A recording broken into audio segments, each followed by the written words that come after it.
À votre avis, quel sujet, monsieur Jouvet? Ne faites pas semblant de ne pas comprendre. À votre avis, quel sujet, monsieur Jouvet? À votre avis, quel sujet? Non mais sérieusement, à votre avis, quel sujet? Qu'est-ce que vous faites? Vous faites semblant de quoi? De pas comprendre? À votre avis, quel sujet? Mais je vais vous répondre si vous me laissez répondre sans vous énerver. Scène surréaliste sur le plateau d'LCI. Le secrétaire général du PS, Pierre Jouvier, était invité sur le plateau d'LCI afin de répondre aux questions des journalistes controversés Rutel Krief et Éric Brunet. Ces derniers accusent le PS de s'être allié à la France Insoumise, parti antisémite selon eux.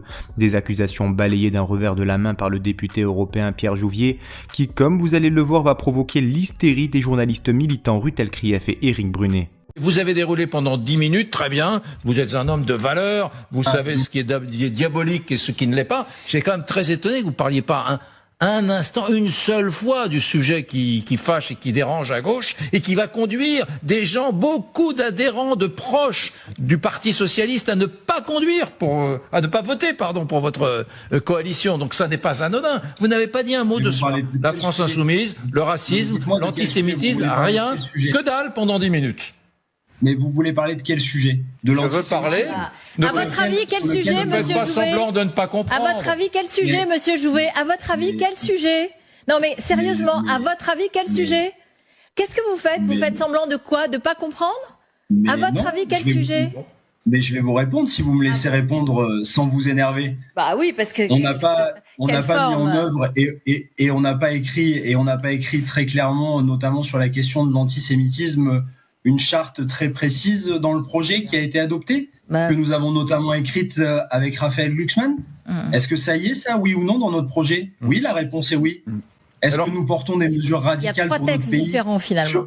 Moi, ce que je constate, c'est que... Moi, j'ai signé un texte la position, qui est très clair, mais par contre, si personne me laisse répondre, moi je veux bien. Je suis sûr que vous avez parlé plus que tout le monde ici.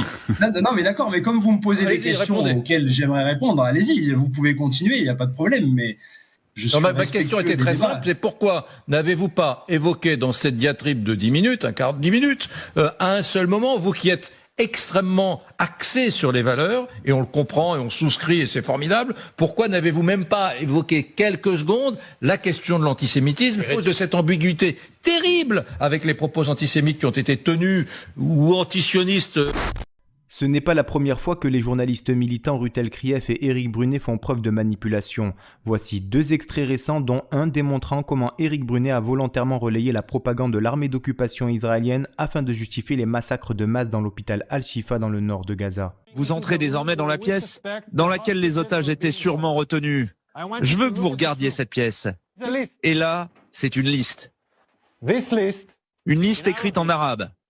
Cette liste dit: nous sommes dans une opération contre Israël qui a commencé le 7 octobre. C'est une liste de gardiens où chaque terroriste écrit son nom et où chaque terroriste a sa propre équipe pour garder les personnes qui se trouvaient ici. Intéressant. Ce petit tableau est vraiment intéressant parce que ça, je trouve que c'est presque plus intéressant que le reste. C'est les tours de garde pour surveiller les otages des différentes équipes de geôliers. Passage très organisé avec le nom, avec le nom Stabilo Bossé des geôliers de ces otages israéliens. Cette liste là, qui a fait l'objet de beaucoup d'attention. Vous savez ce qui est écrit sur cette liste? Non, alors lui il nous dit que c'est les noms des types qui... Voilà, et c'est les noms de la semaine. Donc à moins que les terroristes se fassent appeler lundi, mardi, mercredi, jeudi, vendredi, etc. À votre avis, quel sujet, monsieur Jouvet? Ne faites pas semblant de ne pas comprendre. À votre avis, quel sujet, monsieur Jouvet? À votre avis, quel sujet?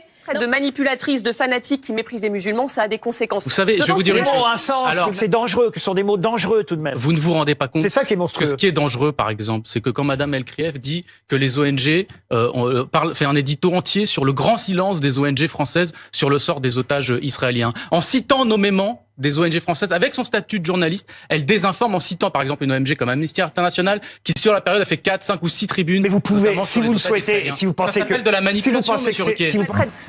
Amal Bentoussi, qui a dit « On ne peut pas reprocher à un croyant d'être homophobe si sa religion le lui commande ». C'est une fake news, madame. Ah, Par exemple, quand Madame Reutel-Krief fait la veille du tweet de Jean-Luc Mélenchon, un édito dans Le Point qui s'appelle, je le lis, regardez les individus en fonction de leur origine religieuse, Mélenchon connaît bien, où elle accuse Jean-Luc Mélenchon justement par rapport à son passé, elle fait une dissection, une forme de dissection psychologique de son portrait, de son profil psychologique. Ça aussi, c'est insultant, vous comprenez? Et ce que vous faites, et ce qui se passe dans le traitement de ce qui se passe à Gaza, du nettoyage ethnique à Gaza depuis 1 mois et demi, je vous le dis, est lamentable. Lamentable. Et c'est pas que Reutel-Krief, ça concerne tous les médias malheureusement, mais vous êtes dans le déni d'humanité d'une partie de la population. David Guiraud, Elle a démenti, mais sa déclaration c'est une fake news, madame. Bon.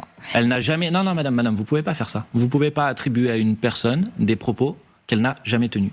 En l'occurrence, c'est ce que vous êtes en train de faire. On efface, c'est comme ça. Oui, mais là, c'est pas très correct pour les gens. On efface comme ça, on ne répond pas. Alors, mais, madame, attendez, ne dites pas ça, s'il vous plaît. Ne me dites pas on efface comme ça, on répond pas. Je ne vais pas répondre à quelque chose qui est faux. Vous en êtes d'accord? Donc là, pardonnez-moi, c'est pas moi qui ne veux pas répondre à votre question, c'est vous qui dites quelque chose de faux et que vous attribuez à une personne des propos qu'elle n'a jamais tenus. Donc, excusez-moi que je trouve ça pas super correct dans la cohérence de notre débat.